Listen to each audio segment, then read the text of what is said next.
Big Red Couch, the podcast about making role-playing games. A group of GMs and players draw ideas from the mystery box and bring their game pitches to you, in which our heroes draw a card. Oh wow. Okay. This is drawing number 10 Wow! for Big Red the Couch. Big Red Couch. Milestone achieved. Meaningless Oh, hang on. milestone. Half of the cards have gotten lodged in the corner of the box. Okay. Yeah, I need to scuffle them around a lot because I think they all ended up in a pile. Scuffling as we speak. Go for Maybe some something sort in the of middle of compressed that. There we go. Compressed air gun too or something. This looks like my handwriting, and I'm a little bit dubious. It says Neighbourhood Watch in the future. So that's the idea. Okay. Alright. Neighbourhood Watch in the future. I've no idea who's responsible for that one. Of course, when we start getting card ideas from the wild outdoors and listeners and stuff, we will actually attribute these ideas. So Should write them on the back of the card. Yeah, we'll do that in the future, yeah. there's already stuff on the back of the card. Oh, it's your fault. I see. Note, these are written on his old business cards. And this is the most use I have ever gotten from these business cards. Yay. What is it today? 4th? Yes, it's Star Wars Day. Indeed. Yes, if we release these at any sort of time, we could wish people that May the 4th be with you, but... Oh, we still can. Yeah, but I think it's going to come in like July, if So? my estimation is... So, Neighbourhood Watch of the future. Some days later, It was described by somebody I know as being as dumb as a bag of chocolate hammers, but as fun and delicious. So I want a chocolate hammer. exactly. Should we do the moment of silence thing? Chocolate ham. Oh, this is just getting used to the microphone. Okay. So, yeah, because we also apparently need I was to... the only one thinking that. Fine. What? I wasn't listening. Maxwell's chocolate hammer. Nope, that was just you. Just you, yeah. You're the guy among us who knows music. It seems unlikely. No, it's you. You played the guitar once. Yeah. Oh. And... I was hoping that would be a much cleverer argument, to be honest. Yes, that was almost entirely uncogent, but yeah. It lacked a little something in the coherency stakes, I grant you. Sorry, anyway, There are some things that we're going to need to cover in the show once we get to it, and I can't remember what they all are. Is this the Gen Con episode? Yeah, this is the episode that goes out 2 weeks before Gen Con. What? This one? This one. Okay. This one we're recording right now. I'm enjoying that you are pointing at a physical object to describe a A future... moment in time. a future digital entity. Yeah. I'm not mocking you, but I am enjoying it. I have a doctorate and everything.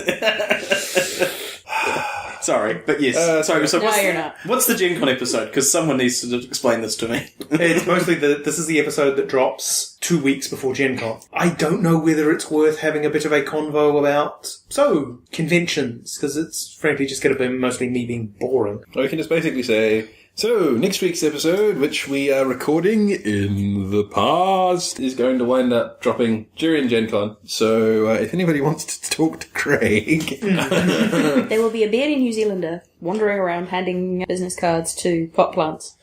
If you want to intercept one of these, go bother him. Yeah. His natural habitat includes the VRG lounge, drinking caffeine, and trying to play Fiasco. So... Yeah, failing to play Fiasco. How can you fail to play Fiasco? You can't find a game. Okay. That's almost a fiasco in and of itself, though, so... That would be such a cool Fiasco module. A whole crew of people coming up with a deranged scheme to get into the games they want in Gen Con, and then 3 days later they're on the run from the police in Minneapolis with a body in the trunk.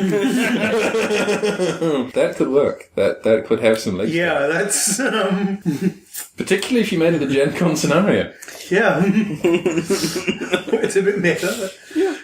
Well, shall we kick off Neighbourhood Watch of the Future? All right then. So, who's doing the thing with That this is stuff? such a loud call. I never noticed it before right then. Hello, listener. Welcome back to the Big Red Couch. Today on the microphone we have myself, Craig, Kevin? Tonya? And Ben. and Who's the doing topic. radio announcer voice, apparently. Yeah. And the topic is Neighbourhood Watch of the Future. Okay. And for the first time in many months, I actually have an idea for this one. Dun, dun, Anybody else? I managed to generate an idea, so... Excellent. I've kind of got an idea. stare at the wall. I have an idea. I'm just not very awake. Okay. So, what, I have we an idea Rochambeau for possibly who goes first? Or No, you go first because you're enthusiastic and awake. Do we want to really taper off here, or do we want to make sure there's something left for the end of the segment? No, actually, why don't you go first because you're tiredest, so that if otherwise by the time we get to the end, there's going to be a Very bloody. So while I'm still awake, who originally threw this one up? Just I honestly can't remember. I'll find don't care. It'll be in your handwriting. Or mine, because True. Okay, so once we copied it no down. one is willing to take responsibility, so that's all good. Oh, it's not my handwriting. That looks like my handwriting, but that doesn't mean it was my idea, because that would have been copied down off the list we posted on the internet when we were generating our initial. Well, if Ben does his idea, and I'll frantically see if I can look it up on my fondle side. I was really just trying to prevaricate slightly, so was that procrastinate? Yeah, that's brilliant. Gotta fill time. Indeed. You don't need to fill time. These things are blowing out amazingly. Alright, so I decided to go fairly prosaic with this one, and so strictly extrapolate Neighbourhood Watch in the future. Okay. It's the future that happens, How far in the future are we looking? By the max headroom scale, about 45 minutes. Okay. If anyone can work out how that scale works, I'm going to be shocked. I would say it means that we have bits of the setting that are dystopias and bits that aren't, because that was a big thing with Max Headroom. Even more pervasive TV and media. Technology was recognisable, but being used differently, I think is probably the other thing as well. Because everything was basically understood, it just looked more futuristic. But we'll assume this is a mildly logarithmic scale. Well, basically, your neighbourhood is a lovely, sunny, happy, clean neighbourhood. It's bordered by other neighbourhoods who are more interested in things like transhumanism, accelerated evolution, nanomachines. You patrol the streets of your suburban paradise, looking for the badly programmed self-cleaning confetti and random nanomachine infestations that you don't want to, end up colonizing your little slice of paradise. Okay. So it's a little bit like Transmetropolitan meets Eureka meets Neighbourhood Watch. Yes. And your job is you're effectively cleaning the edges. Stopping invasions. You're managing incursions into this little environment of wildly different technology levels. The idea would be that there's some level of balkanization in the physical society. You're dealing with a gated community, possibly with a dome. And, the idea is that there is I imagine this would be facing a series of interesting events, the lives of these people who are not quite the air raid warden busybodies from English comedies about World War Dad's II. Army. Yep. Dad's Army specifically. Garbage collecting guys. Some people with a definite role with not all that much respect. Okay. And a busy and probably quite serious job dealing with stuff that other people don't quite understand. You know the way that people don't really understand how virus checkers work a lot of the time? So, the idea would be to run into people threatening your patch out of ignorance, and occasional curveballs like, so, someone is on the run. The nanomachinery and things they have are keeping them alive. What do you do with somebody like that? In some places it's not supposed to have these sorts of Upgrades. Yeah. Interesting. Okay. Shades of the book only forward as well, with the different neighbourhoods. Or Snow Crash. Thinking about it with the different... the bird claves, yes. Yeah. Okay. So the game starts and the players are Neighbourhood Watch. Yep, People. for one reason or another. You're dealing with everyday life, so you've got a couple of monsters of the week. And then your big curveball is this person who needs protecting, but who is carrying what the neighbourhood would see as an infection. Yeah. Right. So it sounds like a short campaign. It does have a kind of a low-key Plumbers of the Apocalypse kind of Cool. Kind of does. feel to it. And also you'd warm it up with running into people who pose a threat but aren't even conscious of it. The community is relatively, as far as, self-improving software and replicating machinery, it's quite low tech in that, but you still need to know how these things work. People who live up to their eyeballs in these things just don't notice them anymore. So they don't realize that they're their potential threat. Yes, they don't realise they're smallpox blankets. They're surrounded by a constant fog of nanobots doing stuff for them. busily helping. Indeed. Interesting. So you've got a combination of we are surrounded by threats and the enemy is everywhere, combined with, except they aren't, most of the time they're just people. Yeah. Okay. So this would be someone who needs to be hidden or needs to be... That I haven't got to yet. But yeah, okay. the crux of I got the setting kind of vaguely thought out, but the sort of pivotal conflict would be something like finding somebody, maybe somebody discovers that they are some sort of evolved creature or something and they have no place else to go. But they're already in the community. Okay. It could be any... At which point it's a question of, do we keep him because he's ours? Do we send him back where he apparently came from, even though they have no memory of this? Or do we push them into another neighbourhood entirely and make it not our problem? Yes, where they may get disassembled for parts in short order. So you're making some sort of pivotal sort of moral conflict around how they approach their work. Okay. It does feel as if it would work very well for your moral conflict kind of game. The idea is possibly that the Enclave, or whatever it is unsustainable at some level. The fact that they have a force policing the environment suggests it's already a problem. They're pasty purists. Yep. Or something, with a Norman Rockwell view of what that means. Of course. Yeah. Okay, yeah, I can see this. And you know how well... A short campaign, though. Yeah. Yeah, it's not something I'd want to live through. drag out. Trying to imagine what happens when Mr. Perkins, who runs the grocery store, is discovered, possibly without Mr. Perkins knowing, to be an escapee or runaway from one of the really out there transhumanist biotech societies, who's got more crap built into him than several industrial subdivisions, and had his own memory wiped in order to blend in to try to run away. He's found a place to live. As far as he knows, he's Jed Perkins. He runs the convenience store. There's nothing special about And soda fountain. him. Oh, and soda fountain. Good point. Mustache. And I can see that being a real Reds Under the Bed theory thing going on there, because, oh my god, he may have been shedding nanobots into the soda that he has been feeding our teenagers. Depending on what sort of this place shit could be it came- everywhere by now. Oh, depending on what sort of place it comes from, possibly if Jed Perkins waked up, how many other people in this town are also Jed Perkins? Or part of the Perkins collective that Yeah. Jed is basically minding the store for, as it were. Ah, I took that in a dark place fast. Sorry about that. I remember we did talk about a McCarthyville scenario at one point, so that kind Kind of of feeds in. yeah. And incidentally, this idea can in fact be blamed on Tonya. Really? And to a lesser extent myself, but I feel that bit's unrelated. Because your original suggestion was a neighbourhood watch group in Shadowrun, but you had the thought that it might be a bit specific. And then Well, I didn't remember that, so I haven't done anything even slightly Shadowrun. That's fine. So who's next? Oh, man. Okay. You're the second most tired person here, if we don't count the falling asleep during Ben's bit. That's true. My concept is... It's the only idea that I've had, and it's a weird one. But basically, we take Fate Accelerated. So very, very simple character gen. For those that haven't run into it yet, it's great. And I'm looking forward to it coming out, because rather than skills, you've got approaches to things, which you can basically cross-pollinate to anything else. So that rather than having a lockpick skill or something, you have a sneakiness skill, or fast, or flashy, or anything else. So it's about how you do things rather than anything else. And so my idea was, because with that framework you can do more or less anything, this is a game where everybody is playing houses. Physical structures? Smart houses, yep. Okay. Okay.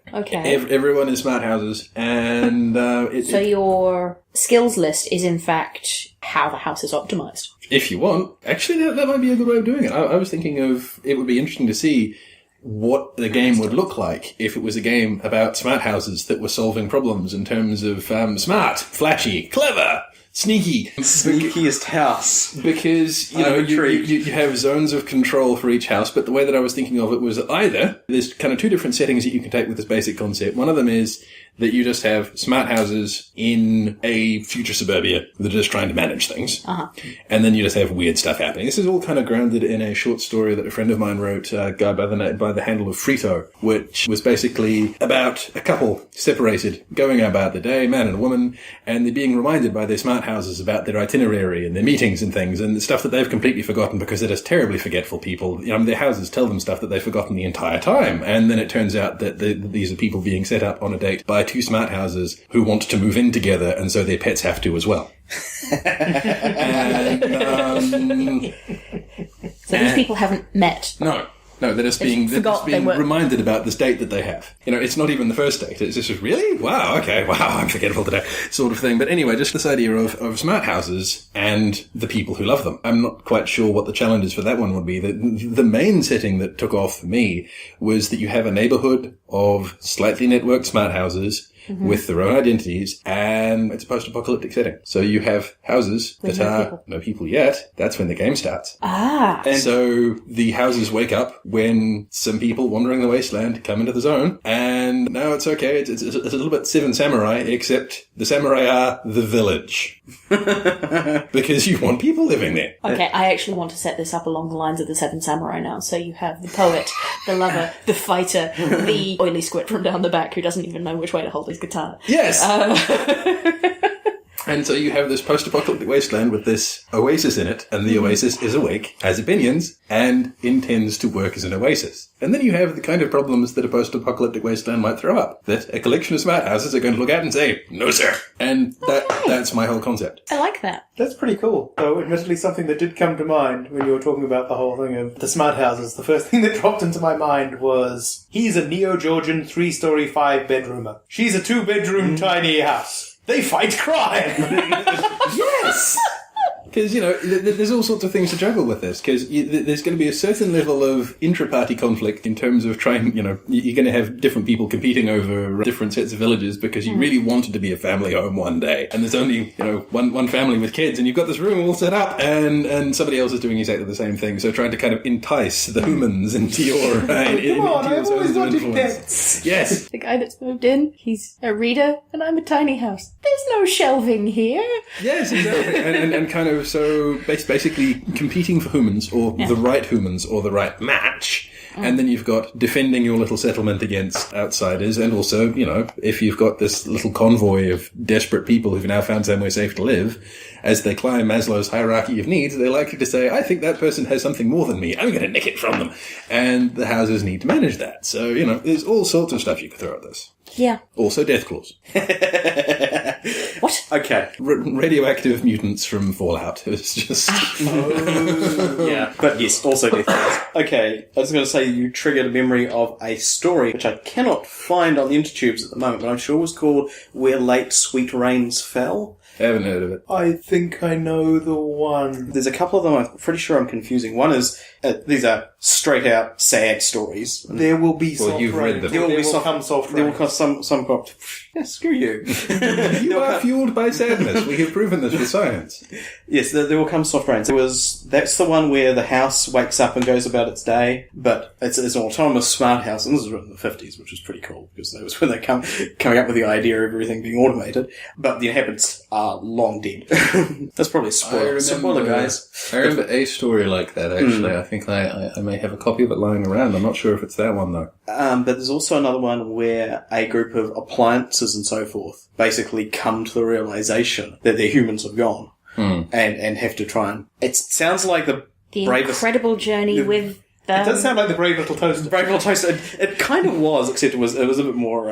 Okay, I'm imagining an orbital blender, a toaster, and a kettle wandering across the plains in search of their human's new house. It does sound like one of those incredible journey things. Yeah. But no, I am intrigued about the sentient oasis idea of these... Yeah, I would totally play that game. The original inhabitants all bailed for a vault or something, and they've just been keeping the lawns trimmed and the bugs at bay, Gardens prepared. I mean, hell, it may be that the initial dilemma is, well, we've been providing a comfortable home for a collection of increasingly educated badgers, and maybe a bear family and other things, and now there's people. How are we going to manage this? Well, we can't move the bear family. No, it's winter. That would be unreasonable. Yeah. Perhaps they can share. I'm not certain that's going to work, number 37. Yes, all of They them. should be numbered. Yeah, the characters all having numbers. Either that or really twee names. I'm not certain that's going to work. Done, Roman. Done. I like it. But yeah, the whole Fate Accelerated thing means that we really don't have to stretch ourselves for how the houses are accomplishing this, and people being creative with coming up with exactly how the houses are accomplishing any of this would be part of the fun. I can see Flamos being involved, though. As weapons of... Hovering lawnmowers.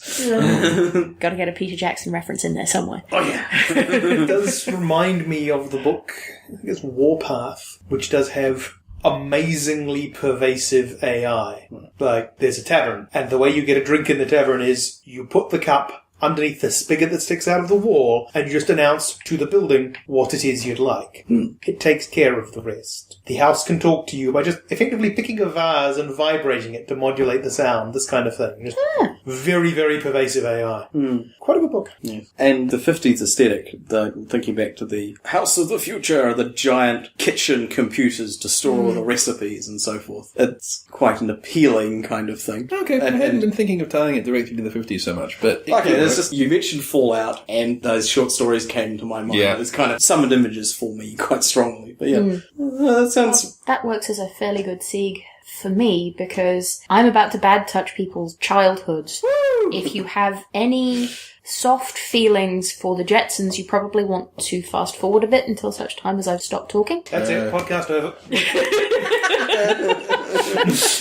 Yeah, so taking the very 50s aesthetic of what the future will look like, I went with the idea of this is the perfect future as imagined in the Jetsons, where, as far as the humans are concerned, what can go wrong, what's allowed to go wrong is interpersonal drama, and that's about it. Anything as tawdry as Neighbourhood Watch would be automated. And that made me wonder, okay, so what are these little robots, or possibly quite big robots, I don't know, looking for? They're looking for people who are acting out of the norm with that society. So people who are acting like thieves will be taken away to a facility or possibly a below ground area so that above ground stays perfectly normal, where all the lawns are exactly the same height and all the houses look exactly the same, and everything has rings on it. And everything has rings on it. I'm not quite sure what the purpose of those are, but it's apparently a necessity, or perhaps it is an aesthetic choice by whoever it was that programmed the Neighbourhood Watch robots. Part of why you have this whole drama thing going on is because people know they are being watched. If they act out of keeping with terrible social sitcoms of the 50s and 60s, they'll be disappeared. Oh, sorry, I'm getting such a wished away to the cornfield vibe out of this. Very nearly. I think that the players are people who have been wished away to the cornfield, so the game starts underground. In the Flintstones. I'm kicking you. Yes. Here you go. Yes. I've got something for that. Just I think the players have been wished away. They're underground and they have needs, but all of the food, water, stuff is coming into the community upstairs. So you're going to need to... Actually, I've just realised this is a little bit shadow running, because you're going to need to do a shadow run for basic necessities and take it back downstairs before you can be divested of the stuff you've stolen and put back downstairs. Cool. So you're basically raccoons. Basically, yeah. Also, Nice. this is Paranoia, where the computer is being played by Martha Stewart. Absolutely. It wasn't? yeah, it pretty much was actually, but More so. even more so. I like that idea. Oh yeah. That's what I've got. Yeah, no, That's pretty good. it's also my mind is immediately working towards the part of the equation to make sure that everyone keeps to the rules and understands that there are consequences. Is somebody has to play the burglars. They are part of the whole ecology. If that didn't happen, there would be no other for the community to be defensive against. Absolutely, and I think that's why there's been more and more people disappearing. Yep. Because I think the robot's definition of otherness is fuzzily programmed. And it's just been So they're just getting rid of the wrongest thing available. If there's nothing wrong, they'll get rid of the wrongest thing available, i.e. Mr. Perkins' horrible pink car. Yeah, the parameters keep closing in. Yeah. As soon as you deal with your biggest problem, every other problem gets a promotion. Yep. And Yeah. Jane, stop this crazy thing. This has paranoia written all over it. Yeah. I don't know if you use the system or whether... Paranoia is brilliant. I grew up on I've paranoia. had fun playing Paranoia. I'm not sure I'd call it brilliant. It's paranoia meets Pleasantville. Yeah. Which we all seem to be hitting, the word neighbourhood. That really creepy episode of The X-Files. It was an episode of The X-Files where, I don't think it was a neighbourhood watch, I think it was the Homeowners Association. That there were people going missing. Mulder and, spoilers, Mulder and Scully move into the neighbourhood pretending to be a married couple to cause the various fans to to blend in.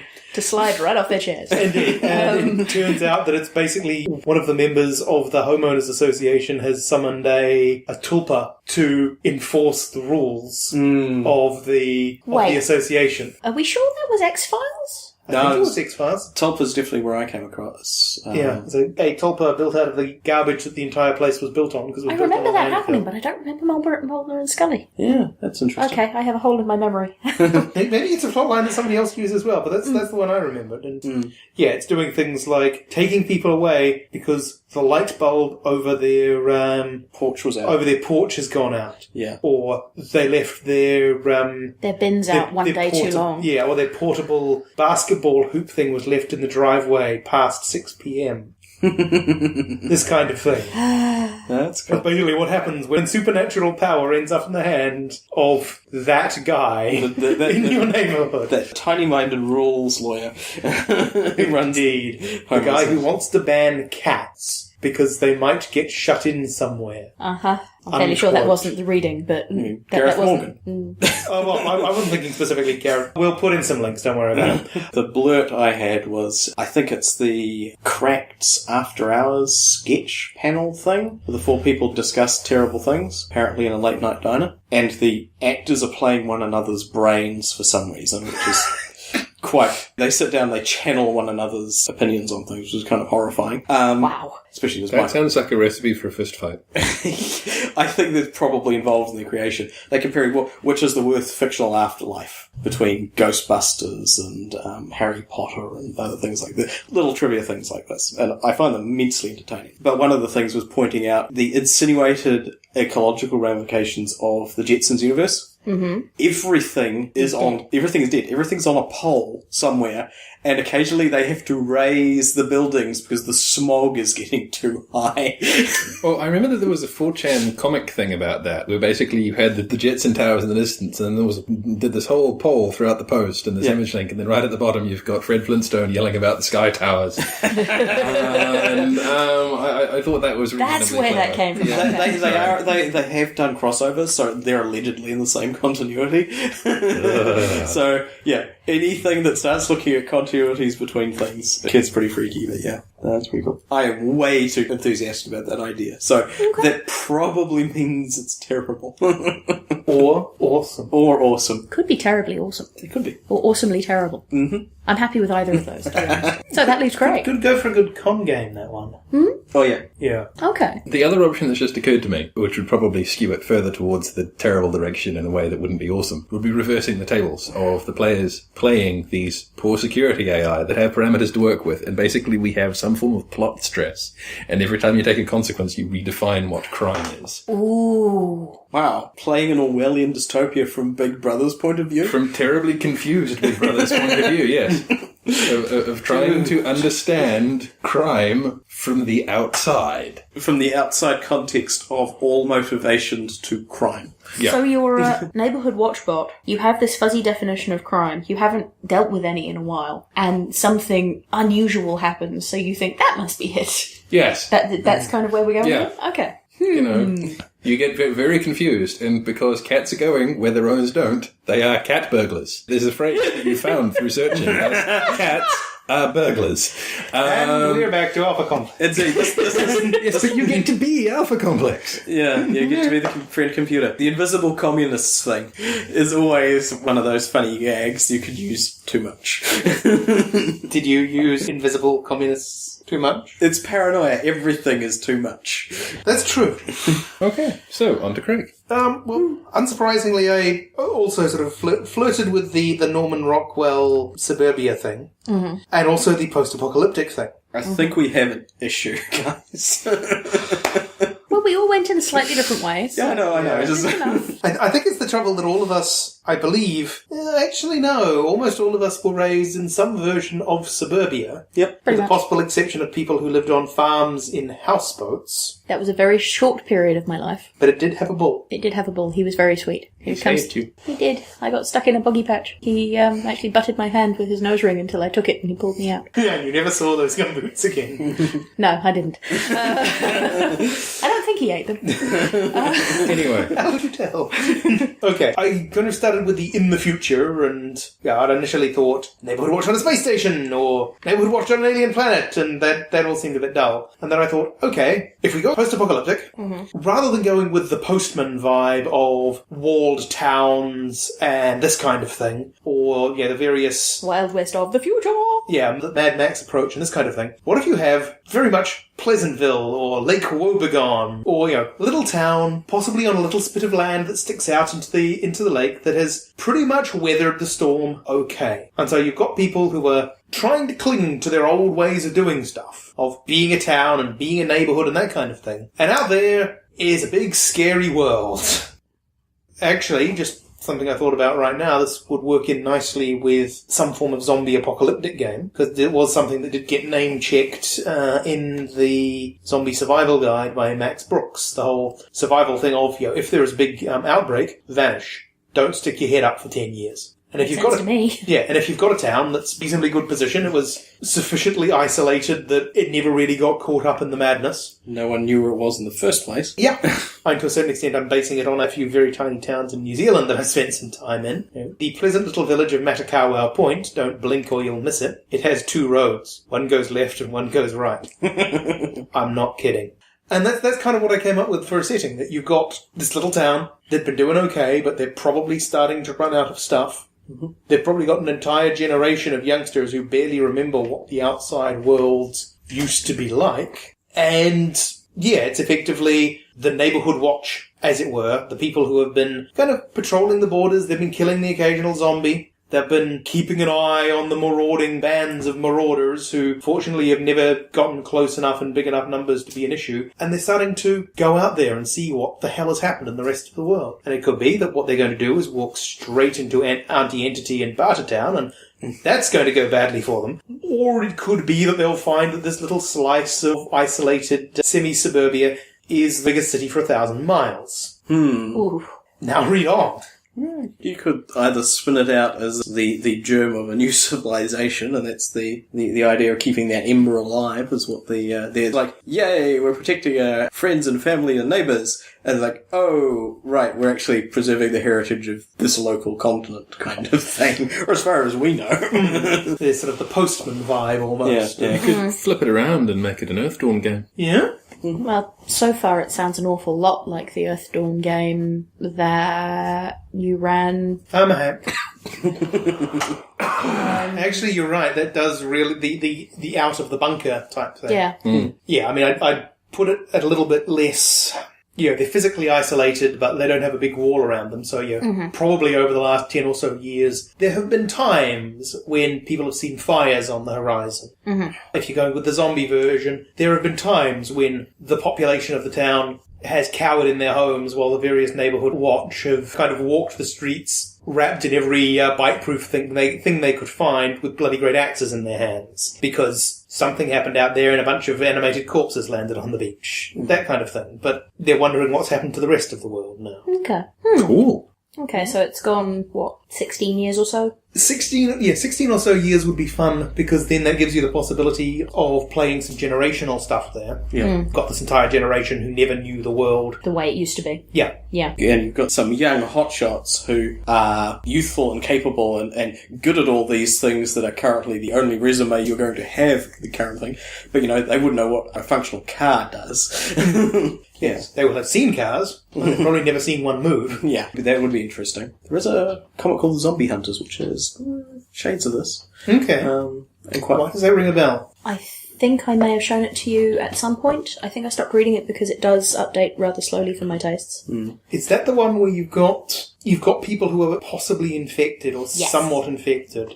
So you've got a infection-free populace, and then kind of a quarantine area where you have people who are possibly infected, and they quote-unquote earn their keep by going out to get provisions in I have bad zones. seen this comic, yes. I should go back to read that. It is updating a bit more frequently now. There good. was definitely a bit of a dry spell though. And it's cool. There's a very neat concept for zombie species in there. The more I think about it, the more this feels like a post-zombie apocalypse, all flesh must be eaten game. It would slot right into that quite nicely. But not quite Forest of Hands and Teeth cut type distance. No. Forest of Hands and Teeth is Takes place hundreds? I don't think it's multiple hundreds, but it's a solid damn time. Definitely multiple decades into a zombie aftermath. Yes, I mean there are still physical structures around which wouldn't be around if it had been multiple centuries, but they're in crappy enough shape that Not really usable anymore. well, not safely usable. Okay. Sweet. Would you have anything else? Nope. Well, we do need to say hi Gen Con. Indeed, yes. Because this show will drop 2 weeks before Gen Con. Well, this is where it gets a little bit interesting because of our buffer. We were contacted relatively recently, as we record this, by the people behind Storyteller cards, which are very much something that exists where the Big Red Couch lives. They're cards, they have a bunch of stuff on them to promote ideas. My personal favourite is one that has a picture of a boxer standing in a library, holding a treasure map, and screaming for no readily apparent reason. I'm quite enamoured of the one that has a scientist with this sneaky look on her face, subtly burying a book in the desert.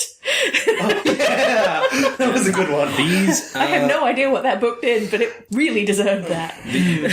These are awesome things, and it's all about seeds for creativity for RPGs or writing or anything else, and they're a very cool idea. Now, there was a Kickstarter for this. By the time you hear this, it will have been and gone. However, there will be demos of the cards at Gen Con. At least, that's the plan. So, if you're enjoying the kind of stuff that we do, and Go find Storyteller cards and check out the demo. when I sort of looked at them, one of my thoughts was, this would be an awesome, if stupid, way of doing a Doctor Who game. You make up the characters, then you just pull a couple of cards and see where the hell you ended up this week. Nice. It's not like Doctor Who doesn't have a tradition of recycling villains, so yeah, you wouldn't, Indeed. you wouldn't have to shuffle. It's the scientist burying a book in the desert again. Where does she get all these books and all these deserts? Why can't we just steal her shovel? That was probably the big thing. Yeah, pretty much. Other than that, for those of you who are going to Gen Con, Craig will see you there. yeah, see you there. Bearded New Zealander with hair down to his waist. You're going to wear a decorative t-shirt to mark yourself out of the crowd, or... I'll be wearing different t-shirts on different days because It's probably a good thing. vitally important. I've heard that's not done. It's not done by Should some be. people, but we refer to them as cat piss guys. We'd also like to give a shout out to the Gutter Skypes, because they appear to be funneling people our way, which is kind of awesome, because people. Yes. Also, you listen to them and laughed a lot, so That's true, I did. that's an endorsement right there. They tangent more than we do. It's awesome. Also, if they had a bowling team, it would be even better. It really would. It would just be the whole package. A distributed bowling team who communicate via internet telephony. There is a niche there. being able to run bowling leagues between linked bowling alleys so that any given team doesn't actually have to be even in the same state/country. Wow. Make league night really confusing. Also vaguely reminds me of, there was apparently, for a number of years in Antarctica, a darts competition which took place. People would report their scores via radio. It's only after a number of years that somebody visited one of the camps to realise that they did not possess a dartboard. Sneaky bastards. So they were just calling shit out up. Random numbers. For all we know, I can't remember the full details of it, unfortunately. For all we know, they built a gigantic dartboard out of snow and were lobbing snowballs at it, and we used those as the story. Well, they were genuinely hallucinating that they were playing darts because they'd been trapped in fucking Antarctica for 6 months. Yes, they've been trapped at a camp known as Constantly Waiting for Aircraft. CWA. Fair enough. Ooh. And it's totally unrelated, but I got to link people the Plasticine Pingu style reimagining of John Carpenter's The Thing with cats. What? There's also Thingu, which is reimagining The Thing with the characters from Pingu. Which, yeah, That's I've seen. I've used that in class because I'm terrible. This is almost exactly the same thing. Interesting. I'm not surprised people have made that connection, though. Was there anything else we needed to cover? Can't think of anything. All right. Thanks for joining us, folks. We'll see you next time, apparently during Gen Con. Indeed. Bye. Bye-bye. Next time on the Big Red Couch. Oh no. We've all been waiting for this one. Starbutt Magic Horse and the Essential Vacuum of Modern Acquaintance. Want to hear more of our shenanigans? Then go to hoarde.net and click on the button that looks like a couch. The Big Red Couch is released under Attribution, Non-Commercial, Share-alike 3.0 Unported from creativecommons.org. All music on the show comes from the album Universal Fluff Theory by Krakatoa. Visit them at krakatoa.com or follow the link from our page. See you next time!